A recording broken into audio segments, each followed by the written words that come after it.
करते हैं, आपको ये पी वाला जो पॉइंट आपको नज़र आ रहा है, ये यहाँ पे नोड है। Balancing of gravitropism in root, P जो है वो हमारे पास नोड है और एन भी हमारे पास नोड है, तो इनके दरमियान जो जगह है इसको हम बोलेंगे इंटरनोड। फर्स्ट वाले में देखें जो है हमारे पास पॉट जो है वो बिल्कुल टेढ़ा पड़ा हुआ है, लेकिन प्लांट फिर भी अपनी बिल्कुल सीधी ग्रोथ शो कर रहा है। सेकंड वाले में देखिए, सेकंड वाले में बिल्कुल इसी तरह पॉट को बिल्कुल ही उल्टा किया हुआ, लेकिन फिर भी प्लांट जो है उसका शूट जो है वो ऑपोजिट जा रहा है ग्रेविटी के। Sensing of gravitropism in roots. Welcome back. आज हम पढ़ने जा रहे हैं ट्रॉपिक मूवमेंट्स जो कि प्लांट्स में होती हैं और हम इनके फर्दर टाइप्स को डिस्कस करेंगे। तो चलिए हम स्टार्ट करते हैं tropic movements. Tropism, first of all हम लोग देख लेते हैं कि ट्रॉपिज्म क्या होता है। The turning of all or part of an organism in a particular direction in response to an external stimuli. किसी भी एक्सटर्नल स्टिमुलस के रिजल्ट में जो प्लांट के में मॉडिफिकेशन आती हैं, जो चेंजिंग्स आती हैं, जो डायरेक्शनल होती हैं, हम उन्हें नाम देते हैं ट्रॉपिज्म का। और वो मूवमेंट जो है प्लांट की वो ट्रॉपिक मूवमेंट कहलाती हैं।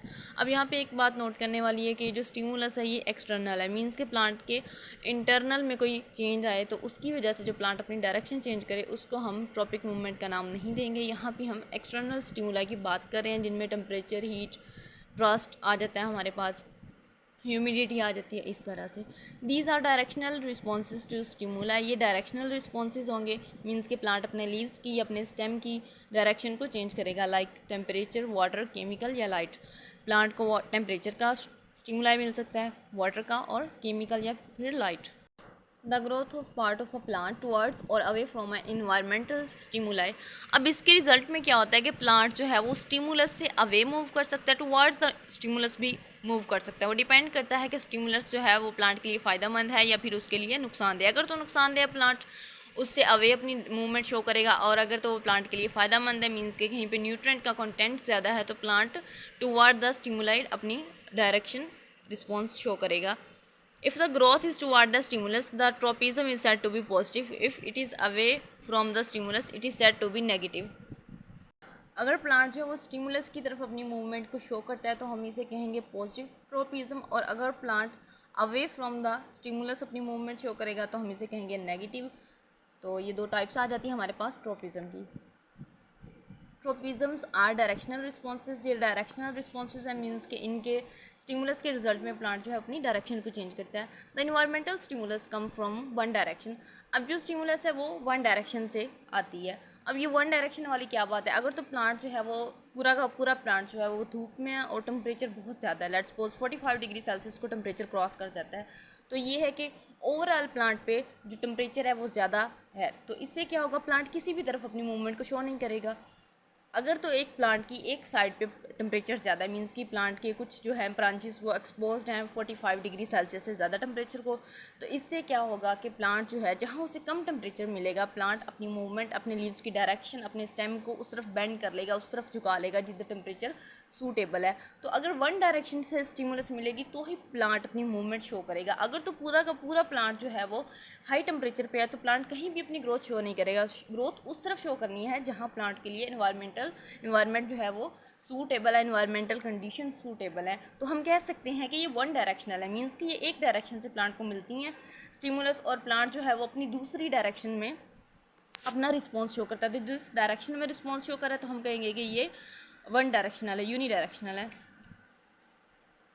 Tropism responses are usually associated with plants. ठीक है, ट्रॉपिक मूवमेंट्स मोस्टली हम प्लांट्स में पढ़ते हैं, क्योंकि एनिमल्स में ऐसा नहीं होता। एनिमल्स में ये होता है कि हम लोग मूवमेंट शो करते हैं, हम लोग मोशन शो करते हैं, लोकोमोशन करते हैं, हम लोग एक जगह से दूसरी जगह मूव करते हैं, लेकिन प्लांट्स ऐसा नहीं करते। प्लांट्स जस्ट मूवमेंट शो करते हैं। हम ह्यूमन बींग्स, एनिमल्स, हम लोकोमोशन करते हैं, हम अपनी जगह बदल लेते हैं, जहाँ हीट ज़्यादा हो हम वहाँ से मूव कर जाते हैं और दूसरी जगह चले जाते हैं, लेकिन प्लांट्स ऐसा नहीं कर सकते। तो फिर प्लांट क्या करते हैं, जिस साइड पे टेम्परेचर ज़्यादा है प्लांट अपने आप को बेंड कर लेता है, झुका लेता है, अपने लीव्स की डायरेक्शन चेंज कर लेता है दूसरी साइड की तरफ। They are named with the suffix tropic and the prefix that depend on the stimulus. Suffix हमारे पास आ जाता है ट्रॉपिक, और जो प्रीफिक्स है वो डिपेंड करता है कि स्टिमुलस किस तरह की है। नेक्स्ट हम इसको डिस्कस करेंगे कि किस तरह से सुफिक्स और इसके जो प्रीफिक्सेस हैं वो डिसाइड किए जाते हैं। The rate of frequency of these responses increase as intensity of the stimulus increases. अब जिस तरह से स्टिमुलस की इंटेंसिटी इंक्रीज़ होती है, इसी तरह से प्लांट का रिस्पॉन्स इंक्रीज़ होता है। मीन्स कि अगर थोड़ा सा टेम्परेचर ज़्यादा है तो प्लांट अपनी जो मूवमेंट है वो थोड़ी बहुत मूवमेंट जो लीव्स की डायरेक्शन है थोड़ी बहुत चेंज कर लेगा। लेकिन अगर टेम्परेचर बहुत ज़्यादा राइज हो जाता है, 50 डिग्री सेल्सियस से भी ज़्यादा हो जाता है, तो प्लांट अपनी मूवमेंट हो सकता है प्लांट अपने बेंड जो स्टेम है उसको भी बेंड कर ले toward the suitable environment. An example of such a response is the opening and closing of flowers in response to light, phototropic response।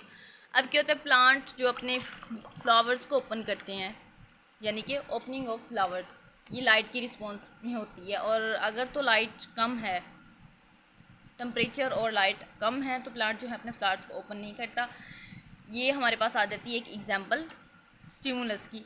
Means कि कोई भी स्टिमुलस प्लांट ने फेस किया और उसके रिजल्ट में प्लांट ने अपनी मूवमेंट शो की है। अब ये मूवमेंट चूँकि लाइट की वजह से है तो हम इसको नाम दे रहे हैं फोटोट्रॉपिक मूवमेंट, या फिर ये प्लांट का फोटोट्रॉपिक रिस्पॉन्स है। नेक्स्ट हमारे पास आ जाती हैं types of tropic movements. First आ जाती है हमारे पास फोटोट्रॉपिज्म। फोटो मीन हमें पता है फोटो लाइट के लिए वर्ड यूज़ होता है, लाइट फोटोन्स के लिए। तो रिस्पॉन्स टू लाइट, अगर तो प्लांट लाइट के रिजल्ट में कोई रिस्पॉन्स शो करता है तो उसे हम नाम देंगे फोटोट्रोपिज्म का। कीमोट्रोपिज्म, अगर प्लांट किसी भी केमिकल के रिजल्ट में या किसी भी न्यूट्रिएंट के रिजल्ट में अपना कोई रिस्पॉन्स शो करता है तो उसको हम नाम देते हैं कीमोट्रोपिज्म। हाइड्रोट्रोपिज्म, अगर प्लांट जो है वाटर के रिस्पॉन्स में अपना वाटर की सप्लाई पे डिपेंड करते हुए अपना कोई रिस्पॉन्स शो करता है तो उसको हम नाम देते हैं हाइड्रोट्रोपिज्म। मीन्स के प्लांट को कहीं पे वाटर ज़्यादा अवेलेबल है तो रूट्स की जिस साइड पे वाटर ज़्यादा अवेलेबल होगा वहाँ से रूट्स जो हैं, जिस साइड पे रूट्स को ज़्यादा वाटर अवेलेबल होगा, रूट्स उस तरफ अपनी ग्रोथ शो करेंगी, उस तरफ ज़्यादा ग्रो होंगी और मूव करेंगी ताकि ज़्यादा से ज़्यादा वाटर प्लांट एब्जॉर्ब कर सके। थर्मोट्रोपिज्म, हमें पता है कि थर्म का वर्ड हीट के लिए यूज़ होता है। रिस्पॉन्स टू टेम्परेचर, टेम्परेचर के रिजल्ट में प्लांट किसी किस्म का रिस्पॉन्स शो करता है उसे हम नाम देते हैं थर्मोट्रोपिज्म। अब ट्रोटोट्रोपिज्म कब होता है, वाउंडिंग में। प्लांट पे कोई भी जख्म हो जाए उसके रिजल्ट में प्लांट जो रिस्पॉन्स शो करेगा उसे हम नाम देंगे ट्रोटोट्रोपिज्म का। जियोट्रोपिज्म, ग्रेविट्रोपिज्म भी इसको बोलते हैं। हमें पता है ज़मीन की जो फोर्स चीज़ों को अपनी तरफ खींचती है हम उसको नाम देते हैं ग्रेविटी की फोर्स का, तो हम इसको जियोट्रोपिज्म या फिर ग्रेविट्रोपिज्म का नाम भी देते हैं। Response to gravity, gravitational force के रिजल्ट में जो प्लांट रिस्पॉन्स शो करते हैं उसे हम नाम देते हैं ग्रेविट्रोपिज्म। थिग्मोट्रोपिज्म या फिर सेस्मोट्रोपिज्म या फिर हेप्टोट्रोपिज्म। रिस्पॉन्स टू टच, प्लांट को टच किया जाए तो उसके रिजल्ट में प्लांट जो अपना रिस्पॉन्स शो करेगा उसको हम नाम देंगे थिग्मोट्रोपिज्म। अब हेलियोट्रोपिज्म कब होता है, response to sun rays. Plant sun rays के रिजल्ट में जो अपना रिस्पॉन्स शो करता है उसे हम नाम देते हैं हेलियोट्रोपिज्म का। Notice that the tropic responses are named with the suffix tropism and the prefix that depend on the stimulus।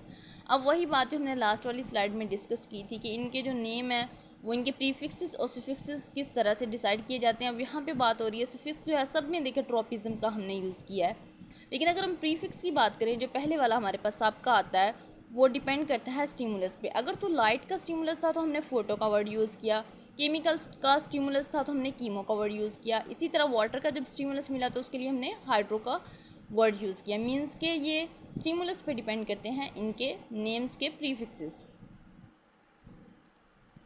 Next हमारे पास आ जाता है टाइप्स ऑफ ट्रॉपिक मूवमेंट्स। अब ये टाइप्स जो हैं इनको हम वन बाय वन डिस्कस करते हैं। फोटोट्रोपिज्म, अब फोटोट्रोपिज्म पॉजिटिव भी हो सकती है और नेगेटिव भी। ग्रोथ टुवर्ड्स आ लाइट सोर्स, अगर तो प्लांट अब लाइट की तरफ अपनी ग्रोथ शो कर रहा है, रिस्पॉन्स शो कर रहा है उस तरफ, तो हम इसको नाम देंगे पॉजिटिव ग्रोथ टुवर्ड आ लाइट सोर्स, इसको हम नाम देंगे पॉजिटिव ग्रोथ का। और अगर जो है प्लांट लाइट सोर्स से अवे अपनी मूवमेंट शो करता है तो इसको हम नाम देंगे negative phototropism. Different light intensities bring about different phototropic responses. अब लाइट जो पड़ती है प्लांट पे उसकी इंटेंसिटी डिसाइड करती है कि प्लांट किस तरह का रिस्पॉन्स शो करेगा और उस रिस्पॉन्स की भी शिद्दत क्या होगी। Phototropism is a curvature in relation to directional light. अब ये कि फोटोट्रोपिज्म जो है वो कर्वेचर रिलेशन इसका किससे होता है, डायरेक्शनल लाइट। ठीक है, डायरेक्शनल लाइट किस साइड से कैसे लाइट आ रही है उसकी डायरेक्शन पे डिपेंड करते हुए ये जो है प्लांट रिस्पॉन्स शो करता है। In ferns, coniferous and flowering plants positive phototropism that is curvature toward the light source is the dominant response. अब फर्न्स में, फर्न्स का हमें पता है वास्कुलर प्लांट्स होते हैं, फ्लावरलेस होते हैं, सीडलेस होते हैं। इन प्लांट्स में क्या होता है, और कॉनिफेरस के प्लांट और इसके अलावा फ्लावरिंग प्लांट्स।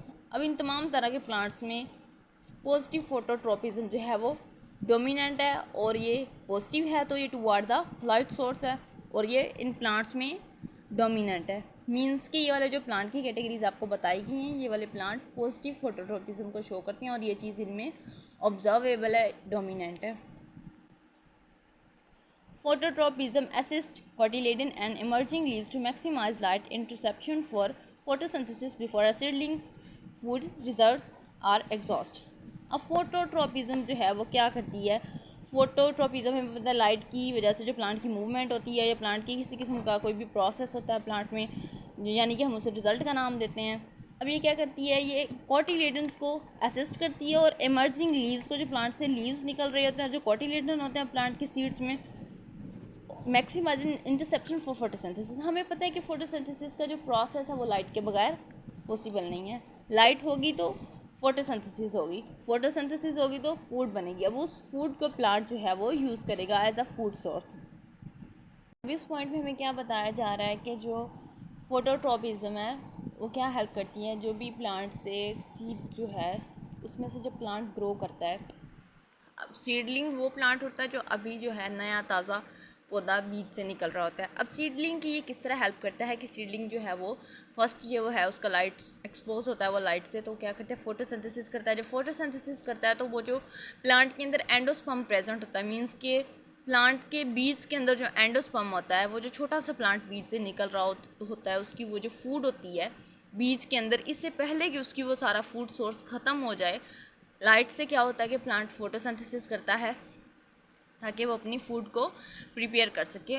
और जब तक एंडोस्पर्म वाली फूड को वो यूज़ नहीं कर लेता, उस फूड के ख़त्म हो जाने से पहले पहले प्लांट ही फोटोसिंथेसिस का प्रोसेस कर लेता है, और इससे क्या होता है कि एंडोस्पर्म में जो फूड होती है वो ख़त्म हो जाती है, यानी प्लांट जब ग्रो करता है उसका सीड जो है, सीड कवर जो है वो प्लांट से अलग हो जाता है, तो प्लांट सर्वाइव करने के काबिल होता है। Phototropism appears to occur in 3 stages. अब फोटोट्रोपिज्म 3 स्टेजेस में होती है।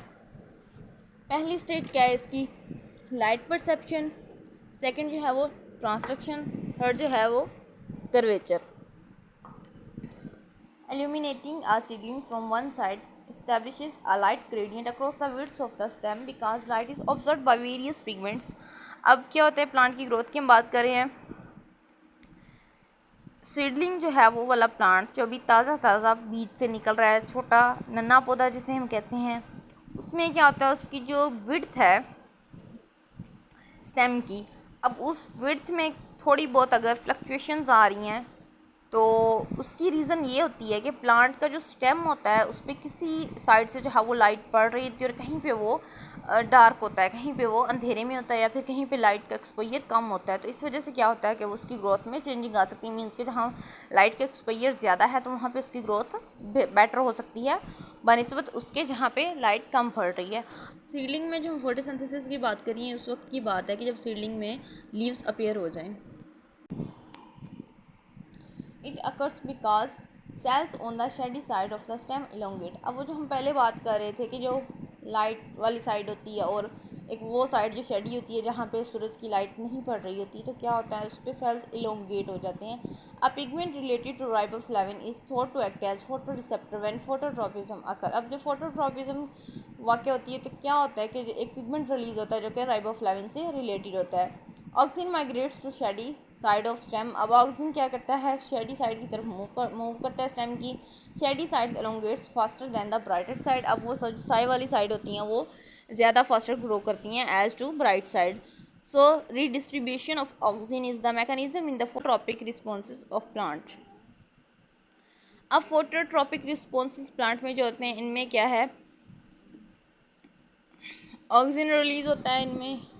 The most significant tropism for plant survival is the phototropism because it positions shoot where more light for photosynthesis is available. अब यहाँ हम बात कर रहे हैं कि प्लांट में जितने भी ट्रोपिज़म्स होती हैं, हमने अभी पढ़ा कीमोट्रोपिज़म और हाइड्रोट्रोपिज़म वगैरह, इनमें जो फोटोट्रोपिज़म है वो सबसे ज़्यादा इम्पोर्टेंट है, क्योंकि वो प्लांट के सर्वाइवल के लिए ज़रूरी है। क्योंकि प्लांट को जब लाइट ही नहीं मिलेगी तो प्लांट फोटोसिंथेसिस नहीं करेगा, और जब प्लांट फोटोसिंथेसिस नहीं करेगा तो फूड प्रिपेयर नहीं होगी प्लांट के लिए और प्लांट ग्रो नहीं कर पाएगा।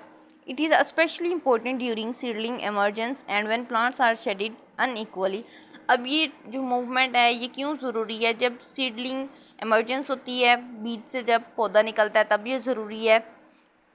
उसके अलावा उन प्लांट्स में ज़रूरी है जो अनइक्वली डिस्ट्रीब्यूटेड होते हैं, मींस के एक प्लांट का एक पार्ट जो है वो लाइट में है, दूसरा शेडी है। तो इस तरह से अगर पूरा का पूरा प्लांट शेडी होगा तो प्लांट प्रॉपर ग्रो नहीं कर पाएगा। तो प्लांट क्या करेगा कि जिस तरफ उसको लाइट ज़्यादा मिल रही है, प्लांट अपने जो ब्रांचेस हैं, लीव्स हैं, उनको उसी तरफ अपना जो है डायरेक्शन सेट कर लेगा, उनकी उसी तरफ बेंड हो जाएगा।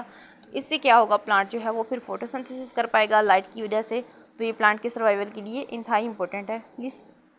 Light is sensed by the coleoptile और शूट। अब लाइट जो है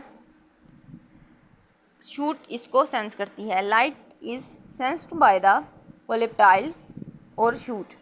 अब प्लांट का शूट वो पार्ट होता है प्लांट का जो अबव द ग्राउंड होता है, और जो अंडर द ग्राउंड होता है उसको हम नाम देते हैं रूट का। अब शूट में प्लांट का स्टेम भी आ जाएगा, लीव्स भी आ जाएंगे, ब्रांचेस वगैरह भी सारी शूट में आ जाती हैं। अब लाइट को सेंस प्लांट का कौन सा पार्ट करेगा? शूट। हम यहाँ रूट की बात नहीं कर रहे। The classical experiment of Darwin followed by recent development in the field explain this phenomena. अब जो डार्विन के एक्सपेरिमेंट थे, डार्विन के एक्सपेरिमेंट से रिज़ल्ट हमारे पास आया कि प्लांट का जो पार्ट है, मींस के जो लाइट को फेस करता है, उसमें हमारे पास जो मेन डिस्कस करने वाला है वो है shoot. Gravitropism. Growth responses to the stimulus of gravity. Primary plant roots are positively gravitropism while shoot forming the main axis are negatively। अब यहाँ पे बात करें जो प्लांट की प्राइमरी रूट्स होती हैं, उनमें क्या होता है कि वो पॉजिटिवली ग्रेविट्रोपिज्म होती हैं। पॉजिटिवली ग्रेविट्रोपिज्म का मतलब है कि वो ज़मीन की जो फोर्स है, चीज़ों को जो अपनी तरफ खींचती है, जिसको हम ग्रेविटी का नाम देते हैं, वो उसी की तरफ अपनी प्लांट जो है वो रूट्स ग्रोथ जो करती हैं। मीन्स के प्लांट ज़मीन में, प्लांट की जो रूट्स होती है ज़मीन में बिल्कुल नीचे की तरफ, बिल्कुल सीधा ज़मीन में ही ग्रो करें, तो इसे हम नाम दे रहे हैं पॉजिटिवली ग्रेविट्रोपिज्म। और ये प्लांट की प्राइमरी रूट पॉजिटिव ग्रेविट्रोपिज्म शो करती है, मीन्स के जो प्लांट की मेन रूट होती है। While the shoots forming the main axis are negatively. बाकी जो शूट्स हैं प्लांट्स की, जो मेन एक्स बनाता है, वो नेगेटिव रिस्पॉन्स शो करती है, नेगेटिव ट्रोपिज्म। रूट प्लांट का वो पार्ट होता है जो कि सॉइल के अंदर होता है। मीन्स के जो प्लांट की रूट होती है वो नीचे की तरफ मूव करती है, लेकिन जब कि हम प्लांट के तने की बात करें, शूट की बात करें, तो वो ऊपर की तरफ मूव करता है, वो ज़मीन से बाहर आता है, जबकि रूट ज़मीन के और ज़्यादा अंदर नीचे की तरफ जाती है। तो दोनों की डायरेक्शन जो है उल्ट है। जो मेन एक्सिस जो है वो रूट है, वो नीचे जा रही है, वो पॉजिटिव ग्रेविट्रोपिज्म है, जबकि प्लांट का जो तना है, जो स्टेम है, वो बाहर की तरफ आ रहा है ज़मीन से, तो वो ग्रेवी के ऑपोजिट जा रहा है, तो वो है negative ग्रेविट्रोपिज्म। Regardless of a seed's position during germination, the emerging shoot quickly orients itself to grow in upward direction. The principal root grows direction downward, but smaller branches root show less of positive response. Plant hormones control such growth pattern। अब वही बात repeat हो रही है again के जो plant की main branch होती है, मेन रूट होती है, वो पॉजिटिव ग्रेविट्रोपिज्म शो करती है। अब उस रूट के ऊपर जो स्मॉल रूट हेयर्स वगैरह होते हैं, स्मॉल ब्रांचेस होती हैं उसकी, वो जो है वो स्लाइटली नेगेटिव ग्रेविट्रोपिज्म शो कर सकती हैं। मींस के ज़रूरी नहीं कि प्लांट की रूट के ऊपर जो रूट हेयर्स वगैरह होते हैं वो भी बिल्कुल सीधा ही नीचे ज़मीन की तरफ मूव करें, वो थोड़ा सा जो है वो सॉइल के अंदर इधर उधर नेगेटिव ग्रेविट्रोपिज्म भी शो कर सकते हैं, इधर उधर अपनी डायरेक्शन चेंज कर सकते हैं। Gravitropism in plants। When a plant is placed on its sides, the stem grows upward opposite of the pull of gravity। अब ये देखिए इस एक्सपेरिमेंट में क्या हुआ कि हम लोगों ने जो प्लांट पॉट था इसको टेढ़ा रख दिया। अब लेकिन टेढ़ा रखने के बावजूद भी क्या हुआ कि प्लांट का जो स्टेम था, यानी प्लांट का शूट वाला पार्ट था, उसने अपवर्ड मूवमेंट ही अपनी शो की, उसकी ग्रोथ जो थी अपवर्ड थी। देखें फर्स्ट वाले में देखें जो है हमारे पास पॉट जो है वो बिल्कुल टेढ़ा पड़ा हुआ है, लेकिन प्लांट फिर भी अपनी बिल्कुल सीधी ग्रोथ शो कर रहा है। सेकंड वाले में देखिए, सेकंड वाले में बिल्कुल इसी तरह पॉट को बिल्कुल ही उल्टा किया हुआ, लेकिन फिर भी प्लांट जो है उसका शूट जो है वो ऑपोजिट जा रहा है ग्रेविटी के। यानी कि ये किसी भी डायरेक्शन में हम प्लांट को रखते हैं, बीज को ज़मीन में किसी भी डायरेक्शन में हम सो करें तो प्लांट का जो शूट है वो हमेशा ऑपोजिट टू द ग्रेविटी जाएगा। Sensing of gravitropism in root. Haber Landis responded that the falling of amyloplastic triggers gravity sensing. Most data support this view. अब क्या falling of amyloplasts triggers gravity sensing. Most data support this view means के है plant में, जैसे हमारे pigment के बारे में पढ़ चुके हैं, अमाइलोप्लास्टिस और लीकोप्लास्ट, क्रोमोप्लास्ट, क्लोरोप्लास्ट, इन सब के बारे में पढ़ चुके हैं। इनमें से जो अमाइलोप्लास्ट हैं उनकी जो है फॉलिंग ये क्या करती है, ग्रेविटी को सेंस करती है। Most data support this view. अब ज़्यादातर डाटा जो है वो इसी को सपोर्ट करते हैं। For example, all natural gravitropic organs have sedimented amyloplasts. Molecular studies showed that the stem of Arabidopsis scarecrow mutant are not gravitropic, probably because they lack both a star sheath and sedimented amyloplast। अब यहाँ पे हम Arabidopsis के plant की बात करते हैं कि इनमें क्या होता है, इनमें ग्रेविट्रोपिक जो है पुअरली है, पुअर है। म्यूटेंट की बात कर रहे हैं हम, वो म्यूटेंट वो प्लांट जिनके जीन्स में जेनेटिक म्यूटेशंस की गई हैं, चेंजिंग्स की गई हैं, उनके पास स्टार शीट जो है प्रेजेंट नहीं होती और उनके पास सेडिमेंटेड अमाइलोप्लास्ट भी नहीं होते। तो इससे क्या होता है कि वो ग्रेविट्रोपिक जो है वो उनमें बहुत कम होती है, पुअरली होती है या फिर प्रेजेंट होती ही नहीं। मींस कि प्लांट की जो अर्थ की ग्रेविटी की फोर्स है वो प्लांट उसको सेंस नहीं कर पाते। तो जब सेंस ही नहीं करेंगे तो उसके रिजल्ट में कोई अपना रिस्पॉन्स या फिर अपनी ग्रोथ शो नहीं करेंगे।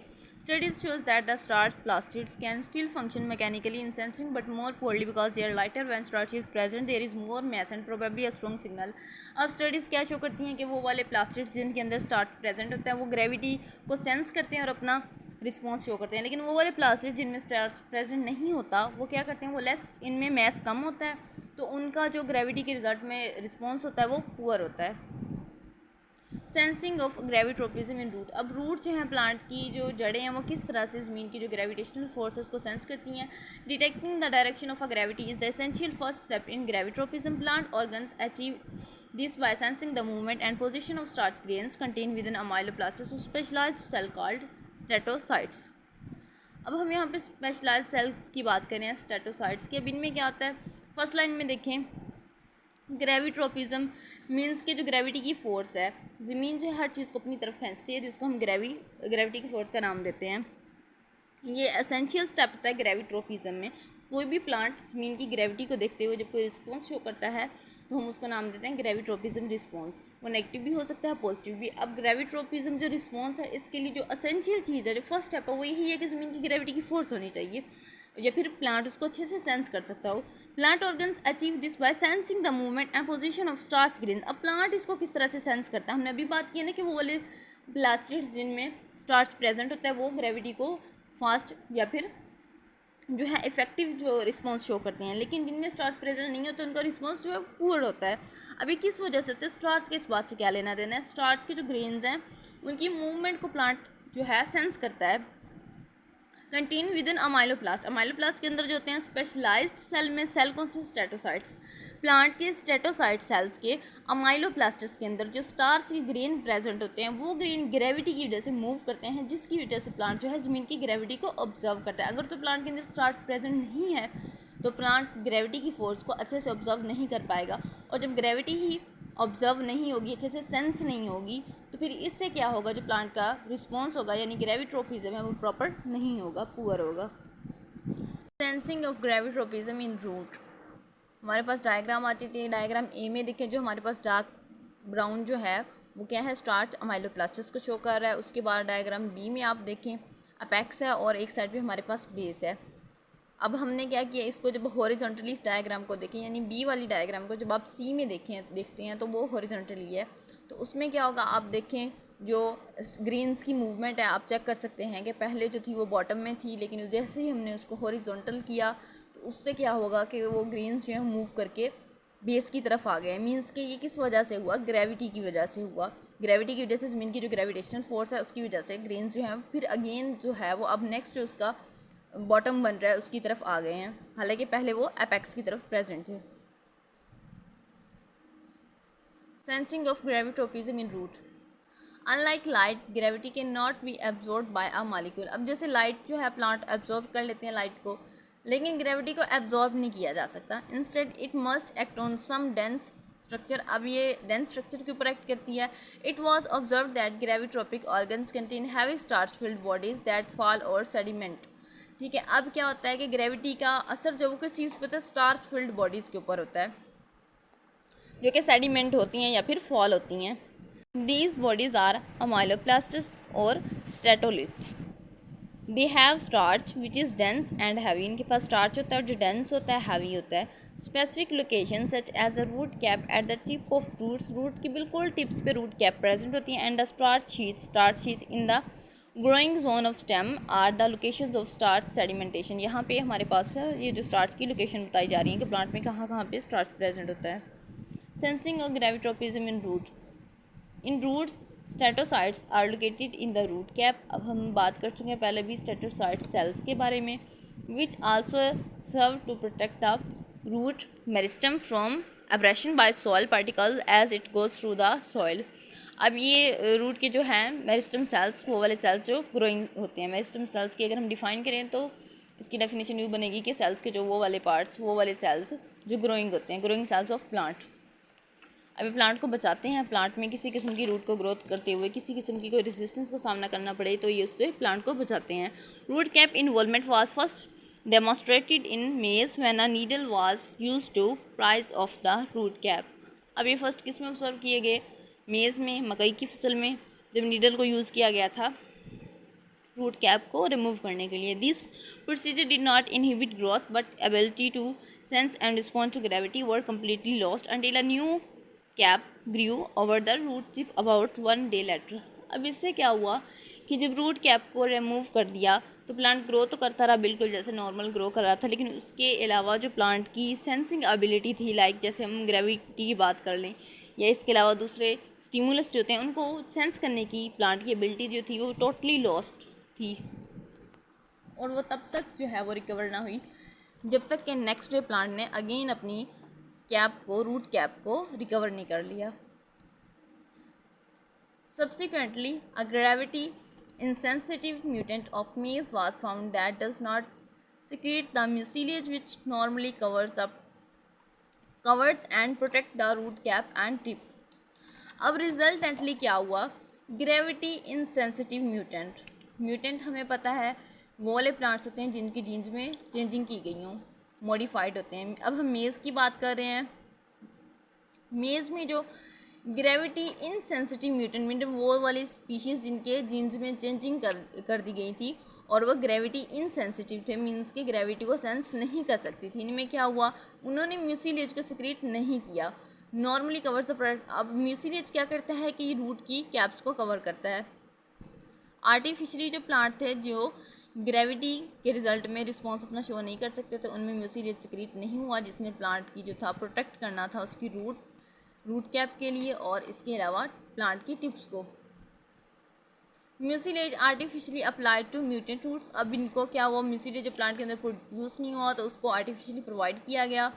Immediately restore the gravity responses. अब जब प्रोवाइड किया गया जो है आर्टिफिशियली हमने उसको प्रोवाइड किया म्यूसिलेज, तो इससे क्या हुआ, म्यूसिलेज के प्रोवाइड करते ही प्लांट ने जो अपने ग्रेविटी के रिजल्ट में रिस्पॉन्सेज थे उनको शो करना स्टार्ट कर दिया। That the root cap transmit information through the mucilage. अब रूट कैप जो है वो म्यूसिलेज के थ्रू अपने जो सिग्नल्स हैं उनको ट्रांसफ़र करती है। मीन्स कि प्लांट के अंदर कोई भी एक्टिविटी होनी है या फिर outside the environment, outside the plant body यानी इनटू द इन्वायरमेंट कोई स्टिमुलस के रिजल्ट में रिस्पॉन्स शो करना है तो वो रूट कैप म्यूसिलेज की हेल्प से करती है।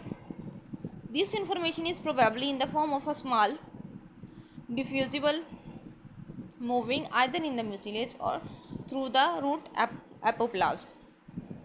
अब ये जो हम बात कर रहे हैं कि जो म्यूसिलेज के थ्रू प्लांट की रूट कैप है वो अपनी सिग्नलिंग करती है, मीन्स के प्रोटेक्शन प्रोवाइड करती है। अब ये कैसे होता है, स्मॉल मॉलिक्यूल के फॉर्म में, मीन्स की रूट कैप जो है वो स्मॉल मॉलिक्यूल्स की फॉर्म में सिग्नल भेजती है। अब वो मूव कर सकता है म्यूसिलेज के थ्रू भी कर सकता है या फिर प्लांट के रूट एपोप्लास्ट के थ्रू भी। Sensing of gravitropism in shoot. पहले हम बात कर रहे थे रूट की, अब हम बात कर रहे हैं शूट की। Gravitropism in a grass stem due to combined responses of stem node and basal leaf pulvinus. ठीक है, the stem on the right was placed horizontally for 1 week. It shows 30-degree upward curvature in the stem node right and 60 upward curvature in the leaf pulvinus, restoring the end of the stem to the vertical position. अब first point की हम बात कर लेते हैं ग्रेविट्रोपिज्म। Again वही बात करें, हम ग्रेविटी की बात कर रहे हैं। अब किस में कर रहे हैं हम लोग? ग्रास के स्टेम में। ग्रास के स्टेम में हम बात करें ग्रेविट्रोपिज्म की due to combined responses of stem nodes, stem के नोड्स की, और जो बेसल लीफ के हमारा पुल्विनस होता है हमारे पास। नोड हमें पता है वो वाली पोजीशन होती है जहाँ पे हम दिखाते हैं आपको, ये पी वाला जो पॉइंट आपको नज़र आ रहा है, ये यहाँ पे नोड है। और इसके बाद ये हमारा जो एन वाला हमें नज़र आ रहा है, ये भी हमारा नोड है। और दो नोड्स के दरमियान जो हमारा डिस्टेंस होता है, मीन्स कि हम एन और पी को कंपेयर नहीं कर रहे, हम एक ही प्लांट के ऊपर, जैसे ये आ गया हमारे पास पी और एन को, जब हम पी जो है वो हमारे पास नोड है और एन भी हमारे पास नोड है, तो इनके दरमियान जो जगह है इसको हम बोलेंगे इंटरनोड।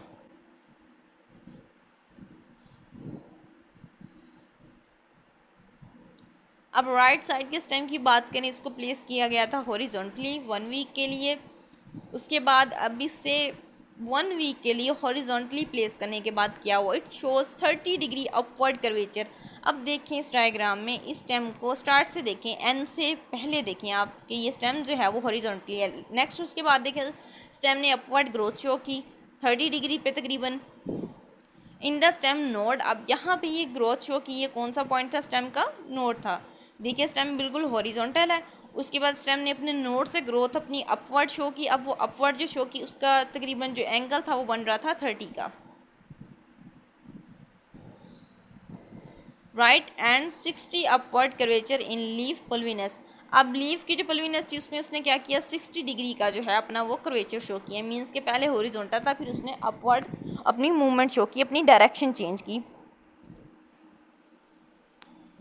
अब इससे क्या हुआ? प्लांट का जो, जब प्लांट का लीफ और कर्वेचर जो है वो चेंज हुआ, तो इससे क्या हुआ? प्लांट का जो स्टेम था वो बजाय हॉरिजॉन्टल होने के वो वर्टिकल हो गया। मीन्स के प्लांट के स्टेम ने जो मूवमेंट शो की वो अपवर्ड की, और वो ग्रेविटी की तरफ नहीं थी। हम पहले भी डिस्कस कर चुके थे कि प्लांट के जो शूट वाला पार्ट होता है उसकी ग्रोथ जो होती है मोस्टली वो नेगेटिव ग्रेविट्रोपिज्म में आती है। मीन्स को वो ग्रेविटी की तरफ नहीं होती बल्कि ग्रेविटी से ऑपोजिट डायरेक्शन में होती है। इन डाइकोटिलेडनस शूट स्टेटोसाइट्स, हम पढ़ चुके हैं इन सेल्स के बारे में, form a cylindrical tube 1 cell thick which surrounds the vascular tissue. अब हम डाइकोटिलेडन की बात करें, डाइकोटिलेडन की जो शूट होती है, मीन्स के जो उसका ग्राउंड से अपर वाला पार्ट होता है, उसमें क्या होता है? स्टेटोसिस्ट जो सेल होते हैं वो क्या कहते हैं? सिलेंड्रिकल ट्यूब फॉर्म करते हैं, जिनमें हम माइलोप्लास्ट और स्टार्च वगैरह के बारे में पढ़ चुके हैं, जो कि 1 cell थिक होती है, यानी उसकी थिकनेस इतनी होती है कि 1 cell के बराबर होती है। अब वो किस चीज़ को सराउंड करती है? वास्कुलर टिश्यूज़ को, यानी जाइलम और फ्लोएम को।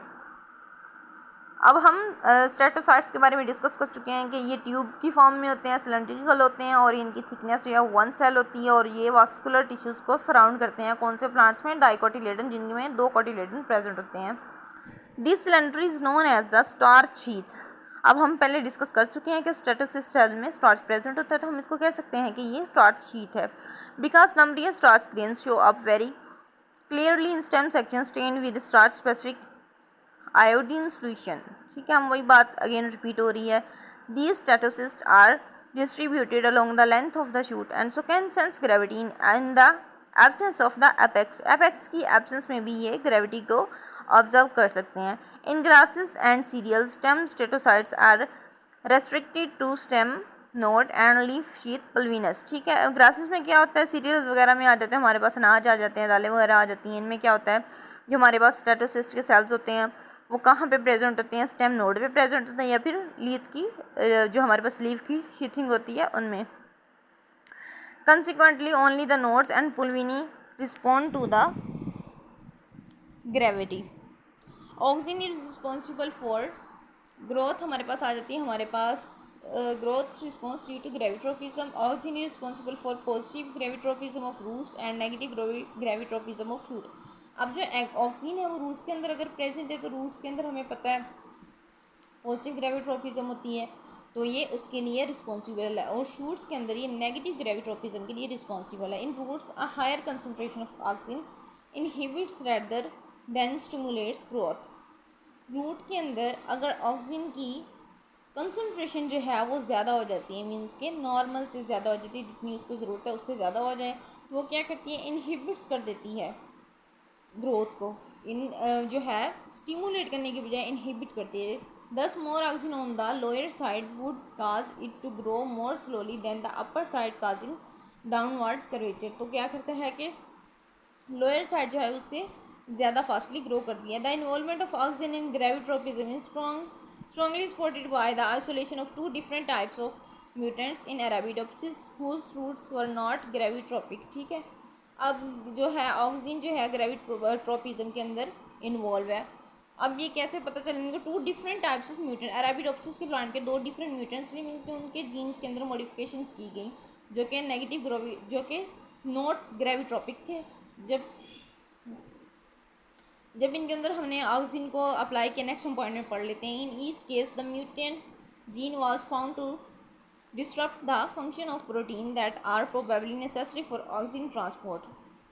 अब दोनों केसेस में क्या हुआ, म्यूटेंट जिनके जीन्स में मॉडिफिकेशन की गई हैं, genes were found to disturb the function of protein. अब इससे क्या हुआ, उनके जीन्स ने प्रोटीन के फंक्शन को डिस्टर्ब किया जो कि ऑक्सीजन की ट्रांसपोर्ट के लिए ज़रूरी थी। Advantages of gravitropism. Gravitropism has profound effect on the shape and form of many plants. Many stems and branches that are not vertical still grow at more or less set angle with respect to gravity.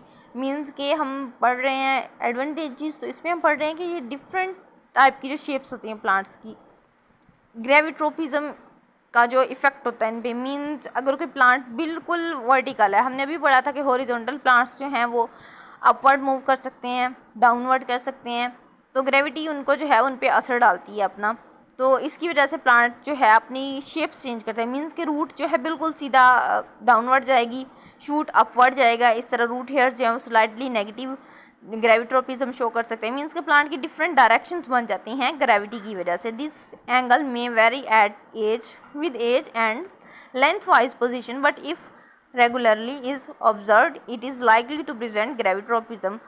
देखें अब वही बात again repeat हो रही है कि as के साथ ये जो है एंगल चेंज होता रहता है, और लेंथ वाइज भी इनके स्टेम की कितनी ज़्यादा लेंथ है, क्या नोड और इंटरनोड के दरमियान डिस्टेंस सेम है या ज़्यादा है, उसकी लेंथ क्या है, किस हिसाब से उसने बेंड होना है, इस तरह से ये सारी चीज़ें इसमें आ जाती हैं। अगर हम इसको डीपली ऑब्जर्व करें तो कि किस वजह से हो रहा होता है, किस वजह से प्लांट अपनी डिफरेंट डायरेक्शन में ग्रोथ शो कर रहा होता है, डिफरेंट स्टिमुलस की वजह से ऐसा हो रहा होता है, इनमें ग्रेविट्रोपिज्म भी आ जाता है। Indeed gravitropism probably shapes plant life more than any other tropism. अब प्लांट की अगर हम शेप की बात करें, पहले हम सर्वाइवल की बात कर रहे थे कि प्लांट की सर्वाइवल में जो हमारा फोटोट्रोपिज्म होता है उसका जो है इफेक्ट वो ज़्यादा होता है। मीन्स कि प्लांट का सर्वाइवल जो है वो फोटोट्रोपिज्म पे है। अगर तो प्लांट को लाइट मिल रही है प्रॉपर, ठीक है, नहीं तो वो अपनी फोटोट्रोपिज्म शो करेगा और अपनी प्रॉपर फोटोसिंथेसिस करेगा। अगर उसको लाइट नहीं मिल रही तो प्लांट फोटोसिंथेसिस नहीं कर पाएगा और वो सर्वाइव नहीं करेगा। अब यहाँ हम बात करें प्लांट की शेप की, हम यहाँ पे प्लांट के सर्वाइवल की बात नहीं कर रहे। तो प्लांट की जो शेप है वो डिपेंड करती है ग्रेविट्रोपिज्म रिस्पॉन्सेस पे। मीन्स के प्लांट पे किस तरह से ग्रेविटी इफेक्ट करी है, आया तो वो उसका जो स्टेम है बिल्कुल इरेक्ट होगा या फिर हॉरिजॉन्टल होगा, किसी भी वर्टिकल होगा, किसी भी डायरेक्शन में होगा, तो ये किस वजह से होगा, ये प्लांट की जो ग्रेविट्रोपिक रिस्पॉन्स होता है ग्रेविटी की वजह से, तो इस पर डिपेंड करता है ये सब कुछ। तो ये था आज का हमारा लेक्चर प्लांट रिस्पॉन्सेस के बारे में। लेक्चर से रिलेटेड किसी किस्म का क्वेश्चन हो, कोई भी सवाल हो, आप कमेंट में मेंशन कर सकते हैं। आपको कमेंट का as soon as possible reply दे दिया जाएगा। जज़ाकिल्लाहु खैरा।